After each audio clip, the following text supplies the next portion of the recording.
morning's sermon, I'd like to go through 1 Corinthians chapter 8 through 10. The Corinthian church in the letter of 1 Corinthians, we can see that they had many doctrinal problems, many congregational problems that they had in the church at that time. And so Paul, he wrote them a letter, 1 Corinthians, in which he dealt with the various problems that they had. We see in chapters 1 through 4 that he was dealing with division in the church. There were people, as we know, calling themselves, I'm of Paul, or I'm of Apollos, or I'm of Cephas, etc. In chapter 5, he deals with sexual immorality in the church. Chapter 6, he deals with lawsuits between the brethren in the church. Chapter 7, he deals with questions concerning certain statuses, social statuses, those who are betrothed, those who are married, slaves, virgins, and things like that, and how they should act in the church. In chapters 8 through 10, Paul deals with another issue that the Corinthian church had, and that is the question of idolatry among the Corinthians. But it's not really the usual problem that one might normally expect in relation to idolatry, because it's not as though the Corinthians had gone back to their pagan practices and were committing acts of outright idolatry. Rather, the Corinthians knew idolatry was wrong, and they thought they were too smart for idolatry. And that's the problem that we're going to see here in 1 Corinthians. So we'll start in chapter 8. And we'll see what the main issue that Paul is dealing with here at the moment is in verse 10. And so 1 Corinthians 8 verse 10 says, "For if someone sees you, who have knowledge, dining in an idol's temple, will not his conscience, if he is weak, be strengthened to eat things sacrificed to idols?" So the subject at hand here is eating things sacrificed to idols, not idolatry per se. So what does Paul mean by this? We know from secular history that after a pagan ritual took place, the meat that had been offered to the idol during the ritual would be consumed during a feast afterwards. So they would have the pagan ritual during which an animal would be sacrificed and cooked upon the flames, and after that, those who participated in the ritual would go and eat that meat. Now, the Corinthians, as we know, there was a major city, Corinth. It's a port city, the hub of commerce and trade. And idol worship would have been very strong and very common in this city. And so eating meat sacrificed to idols probably was a very common event in the city at the time, not just from a pagan religious perspective, but also as a social perspective. It would have been socially acceptable and socially normal to engage in these practices. So the problem we have here then is that the Corinthian church were still engaging in certain aspects of this pagan worship. Now, if we go back to verse 1, excuse me, Paul says to them, "Now concerning things sacrificed to idols, we know that we all have knowledge. Knowledge makes arrogant, but love edifies." So they know, and Paul knows all about idols. That's what Paul is saying. He's saying he doesn't need to teach them anything. He doesn't need to go with his basics again. But he does nonetheless go through the basics of what they already know and agree upon. In verse 4 it says, "Therefore, concerning the eating of things sacrificed to idols, we know that there is no such thing as an idol in the world." That's the knowledge that Paul is talking about. They know this. There is no such thing as an idol in the world, and that there is no God but one.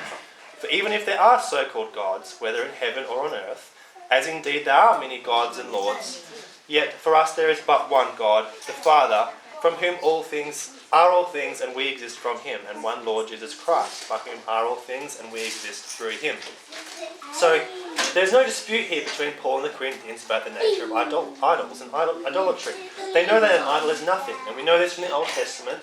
There are many passages that talk about lumps of wood and stone being crafted by a workman, and then the workman goes and bows down before the work of his hands.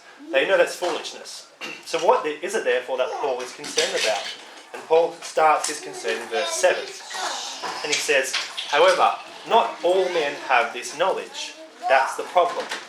Not all men have the knowledge that an idol is nothing, that is just a lump of wood or metal or stone. The Corinthians did have this knowledge, and Paul had it also, and that's why he starts the chapter, or at least where we have the chapter division. It says, "Knowledge makes arrogant, but love edifies." So perhaps you can start to see where Paul is going with this here, that they had this knowledge, but he had made them arrogant, or some translations have it puffs up. Verse 7b is where the problem is. The second half. Not all men have this knowledge, but some, being accustomed to the idol until now, eat food as if it were sacrificed to an idol, and their conscience being weak is defiled. So it seems therefore that some of the Corinthians, who did not really understand that there was no such thing as an idol, were being led into sin by the Corinthians who did have the knowledge that there was no such thing as an idol. Perhaps these were the pagan converts to Christianity. Perhaps there were Jews and Gentiles in the city. The Jews who had converted to Christianity recognised from the beginning that there was never such a thing as an idol. But the Gentile converts did not recognise this. They had grown up with the pagan practices of Corinth. And they, although perhaps they understood at an intellectual level that there was no such thing as an idol, they would have had some reservations about the issue still. So that's the problem that's taking place in Corinth, that these people who lack the knowledge are being led into sin by those who do have knowledge. However, in verse 8, Paul wants to be clear. He doesn't want to contradict what the truth of the matter is. He says, "But food will not commend us to God, and we are neither the worse if we do not eat, nor the better if we do eat." So Paul does confirm that, in a sense, the Corinthians who have knowledge are correct. We'll see. I'll qualify that. We'll qualify that later. But in a sense, the Corinthians are correct. There is no such thing as an idol, and therefore food will not commend us before God. We are neither the worse if we do not eat, nor the better if we do eat. Food is nothing, neither here nor there.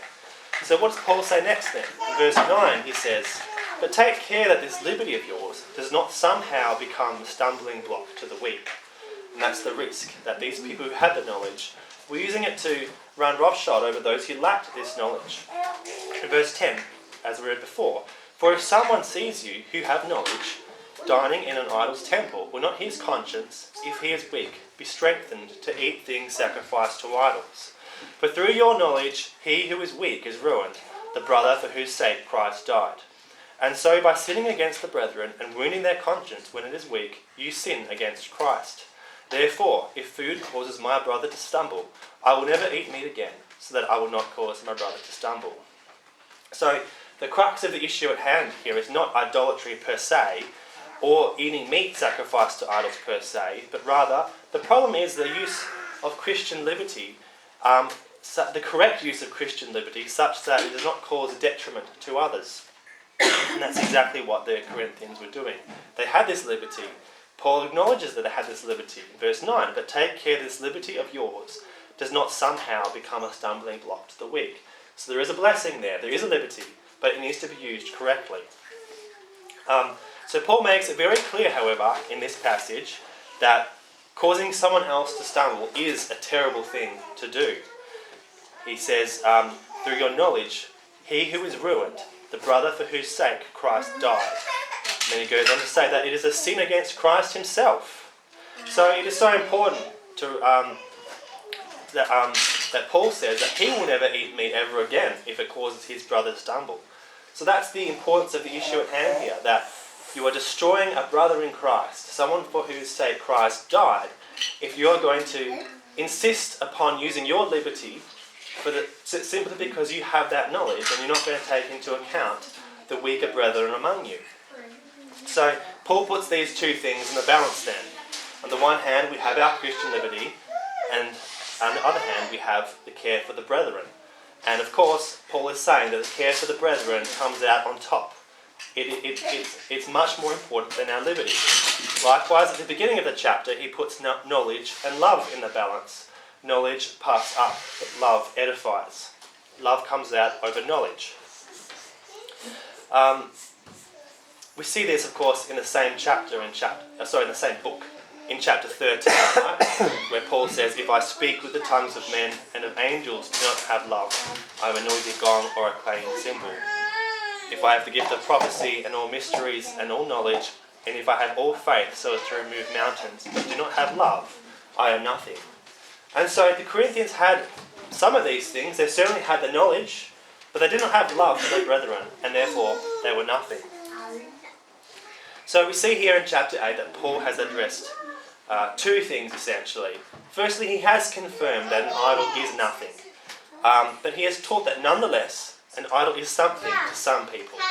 And that for this reason, Christians who had the knowledge should subjugate their knowledge and their liberty for the sake of brethren who did not have this knowledge.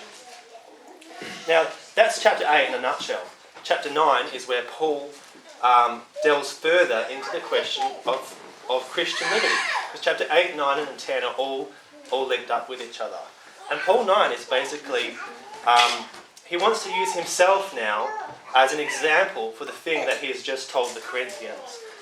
Namely, that although he is an apostle and the Corinthian church is his work in the Lord, he has previously, for their sakes, not exercised many of his liberties while he was amongst them.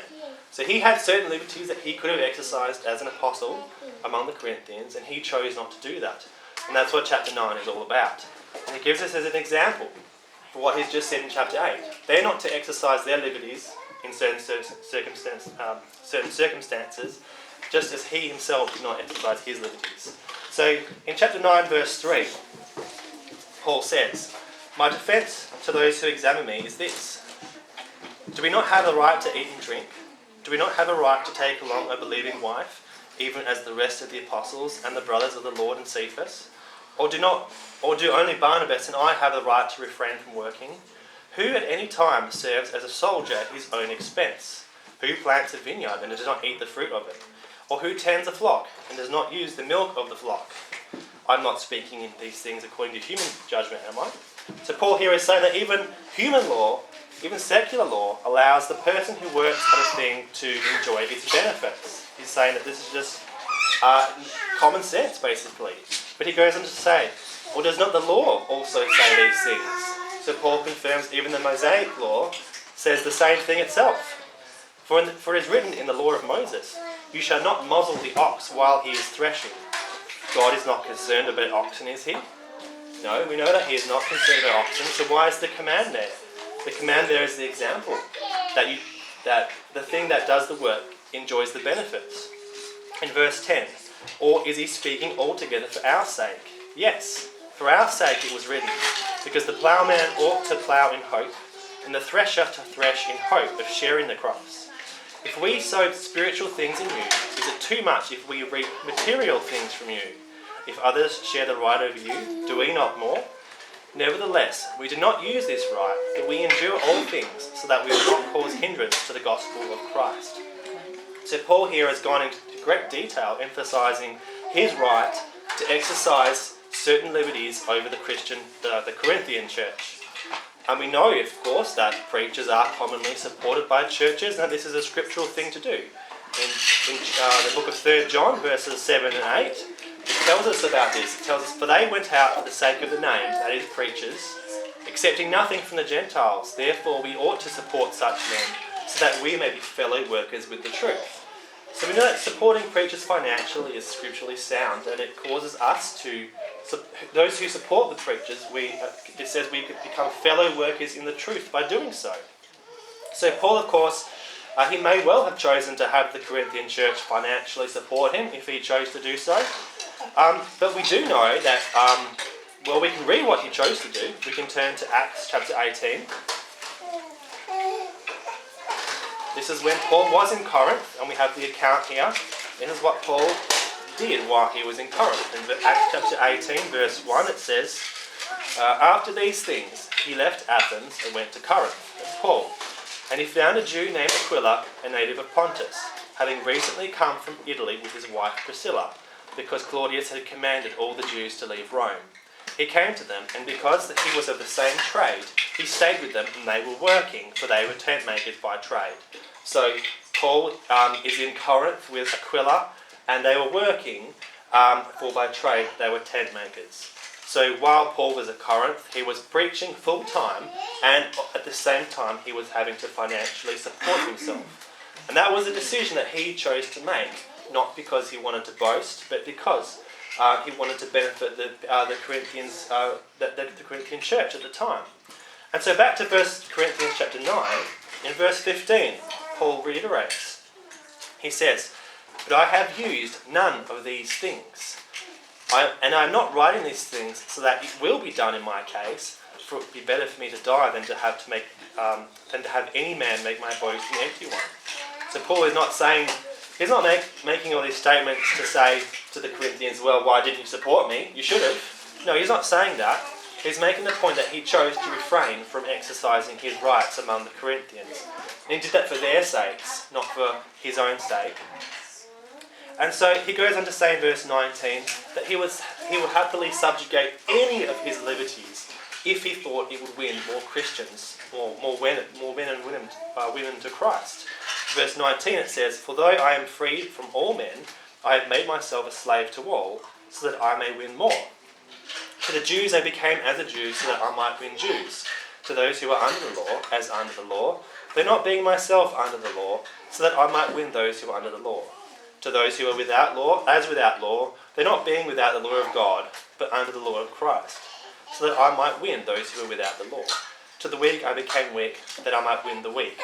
I have become all things to all men, so that I may by all means save some. I do all things for the sake of the gospel, so that I may become a fellow partaker in it." So what Paul there is saying that is not talking about deception here, or becoming a chameleon according to the circumstances and being a hypocrite or a liar, but he's simply saying he might have the ability to exercise certain liberties in certain situations. He chooses not to do that for the sake of the group that he is with is. So it says there specifically that he is with the weak, he will act as if he is weak for their sakes. And that is the very example that Paul is talking about here with the Corinthians. They should be acting as if they were weak with their weaker brethren, and not eating in the temples with at the feasts for the sake of the weaker brethren. So in chapter 9, basically, Paul has dedicated this whole section to fleshing out the idea of subjugating Christian liberty, or each person's Christian liberty for the sake of saving others. That's what he's talking about here. He's given a full set of examples about the things he has done and the things he's willing to do to save other people in Christ. And in comparison, from chapter 8, the Corinthians were happily eating at the idol temples, secure in the knowledge that there was no such thing as an idol, but in complete disregard for their weaker brethren, who they still had some qualms about the issue. So if we turn now to chapter 10, we see a new twist is added to the story here. Thus far, Paul has only dealt with the question of eating at an idol temple from the perspective of protecting weaker brethren. But now he provides further teaching on the question of idolatry and eating things to idols in a more broader sense. So in chapter 8, the problem is specifically about protecting weaker brethren. But if we skip down now, in chapter 10, verse 14, what does Paul say? "Therefore, my beloved, flee from idolatry." Now, you might wonder, that sounds a bit strange. Has he not confirmed in chapter 8 that there is no such thing as an idol? Why, therefore, should we flee from idolatry? What is he referring to? Is that not a contradiction? He starts off verse 14 with "therefore, my beloved." Therefore. So what's the therefore referring to? And that's going back now to the start of chapter 10. In verse 1 it says, "For I do not want you to be unaware, brethren, that our fathers were all under the cloud, and all passed through the sea, and all were baptized into Moses in the cloud and in the sea, and all ate the same spiritual food, and all ate the same spiritual drink. For they were drinking from a spiritual rock which followed them, and the rock was Christ." So here Paul is drawing a comparison between the Jews of old and the Christians of today. They were all baptized, they all ate the spiritual food, they all followed Christ, or Christ followed them in a different sense, obviously, but that was what Paul is saying. So the Corinthians had the same things. They were all baptized. They'd all passed through the sea, so to speak. They were all eating spiritual food in the form of the teachings, the word of Christ, flesh and blood, in that sense. And yet, in verse 5, going back to the Israelites, Paul says, "Nevertheless, with most of them God was not well pleased, for they would lay low in the wilderness. Now these things happen as examples for us, so that we would not crave evil things as they also craved. Do not be idolaters, as some of them were. As it is written, the people sat down to eat and drink and stood up to play. Nor let us act immorally, as some of them did, and 23,000 fell in one day. Nor let us try the Lord, as some of them did, and were destroyed by the serpents. Nor grumble, as some of them did, and were destroyed by the destroyer. Now these things happened to them as an example, and they were written for our instruction, upon whom the end of the ages have come. So Paul lists several things here that the ancient Jews had done against God, that committed acts of idolatry and grumbling and immorality. And I think Paul is bringing this up because he wants the Corinthians to remember the fact that although the ancient Israelites, they did do all the same things. They were baptized, they ate the spiritual food, they had all these benefits, yet it did not protect them from idolatry or grumbling. There was no magic potion that they took that prevented them from committing these sins. And in the same way, the Corinthians, there's no magic potion they could take to prevent them from falling into idolatry or grumbling against God. But the focus here is on idolatry.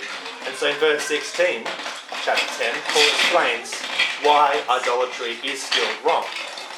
He says in verse 16, "Is not the cup of blessing which we bless a sharing in the blood of Christ? Is not the bread which we bless a sharing in the body of Christ? Since there is one bread, we who are many are one body, for we all partake of the one bread."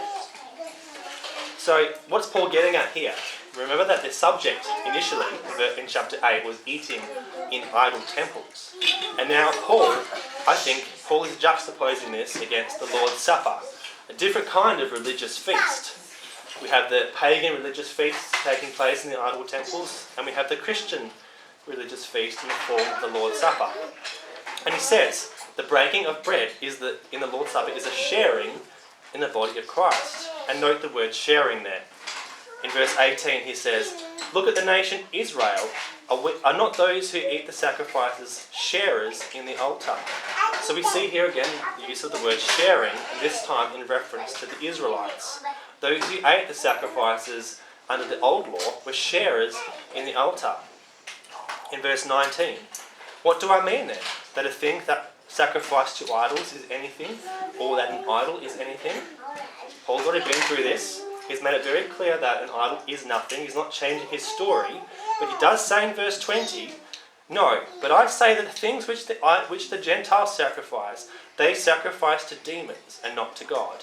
And I do not want you to become sharers in demons. You cannot drink the cup of the Lord and the cup of demons. You cannot partake of the table of the Lord and the table of demons. Or do we provoke the Lord to jealousy? We are not stronger than he, are we?" So the curious thing, this is a curious thing that Paul has said. On the one hand, he has confirmed that an idol is nothing, and now he's going to say that an idol counts as dealing with demons. Which one is it? And I think that the way we reconcile this is that it is true to say that an idol is simply a lump of wood or a lump of stone or a lump of metal made by a workman. But I think behind that, within the practice of idolatry itself at large, there is still demons and Satan behind all that. Idolatry is a thing of Satan and of demons. And this fits in perfectly with the rest of the New Testament.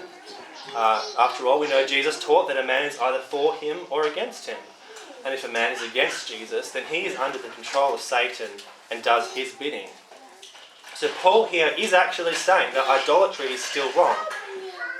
And of course we already know that.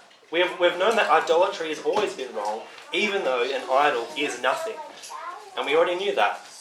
Idolatry has always been wrong and has always been condemned in both the Old Testament and the New Testament.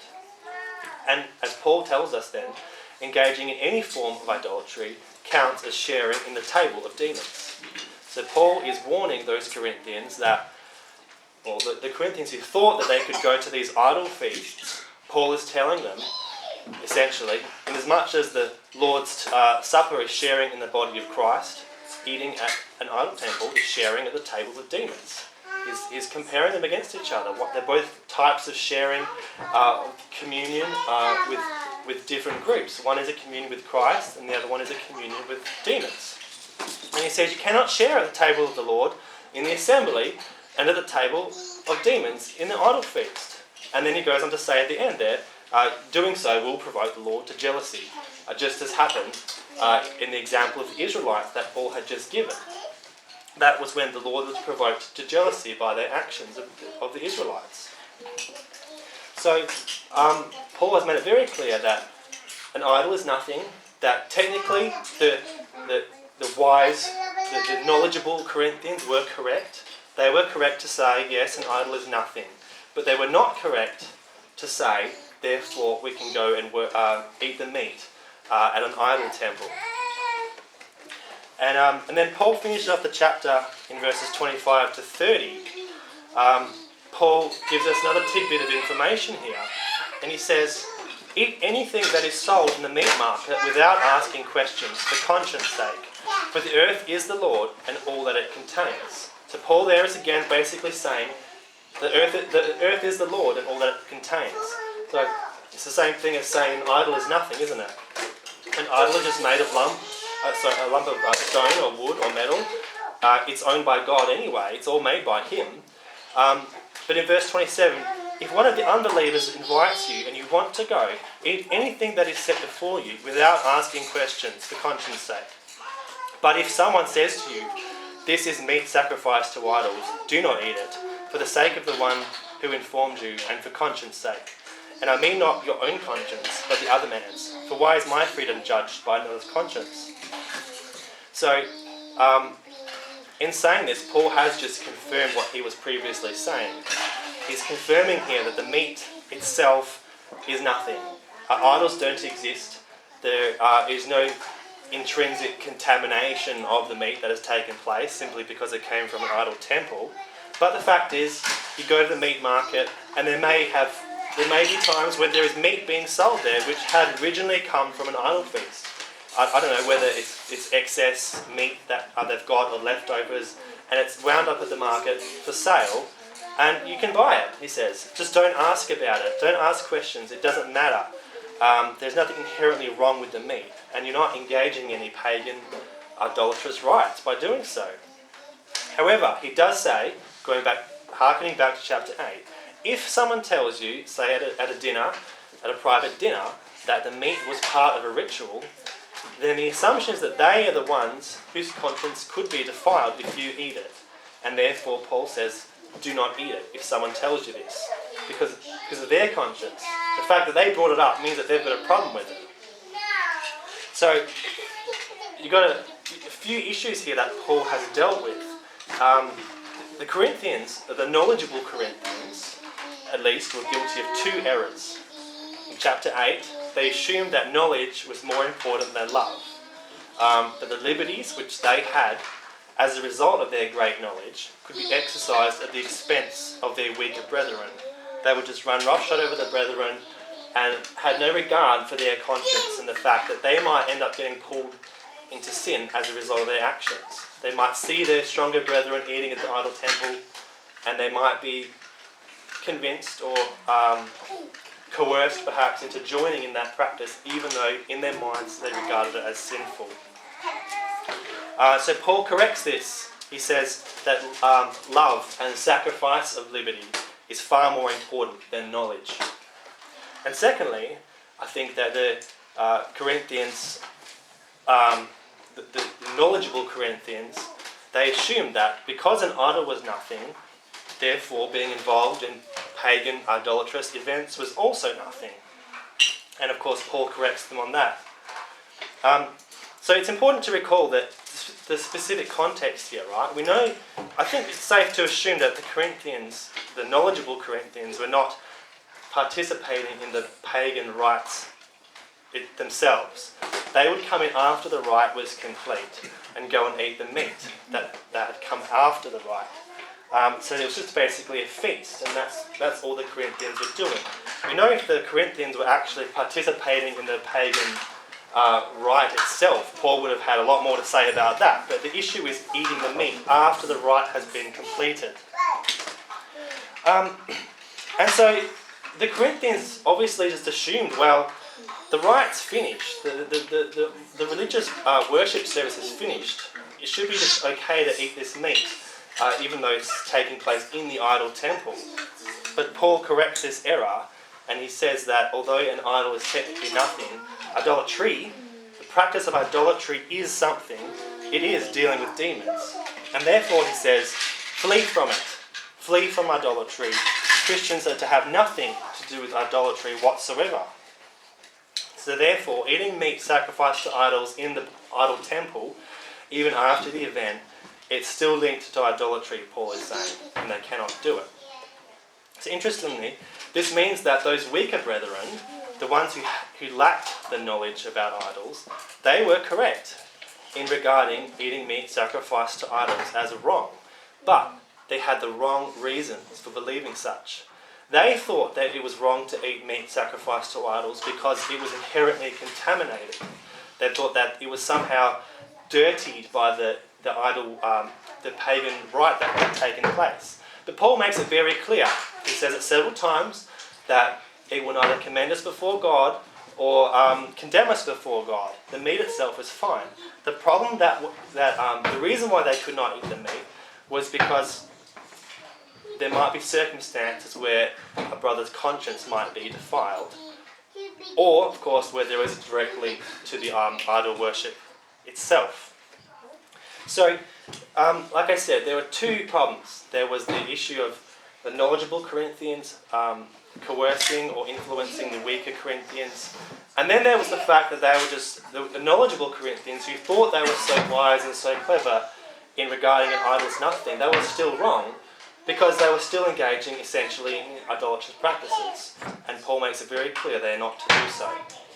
So, you might ask, what application does this have to us today?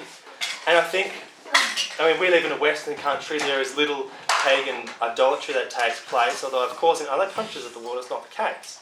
But I would say, even if we go travelling to somewhere like an Asian country, or perhaps even Europe, there is plenty of idolatry still taking place in those countries.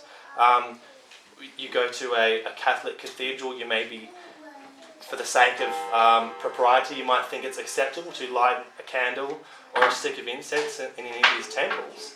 And I think, based on this reading of 1 Corinthians, it's not acceptable for Christians to do such things. We shouldn't be lighting candles or lighting up sticks of incense in Asian Buddhist temples or Catholic cathedrals or any of those sorts of things. And it might be up for discussion where you draw the line. I know if you go to Bali, for example, and you go to a Balinese temple, you're expected to cover your legs. You have to wear a sarong or something like that. I don't think that counts as idolatry or anything like that, but it's a question that we could discuss. But anyway, that concludes chapters 8, 9 and 10 of Corinthians. We've gone through it pretty quick, and thank you for your time.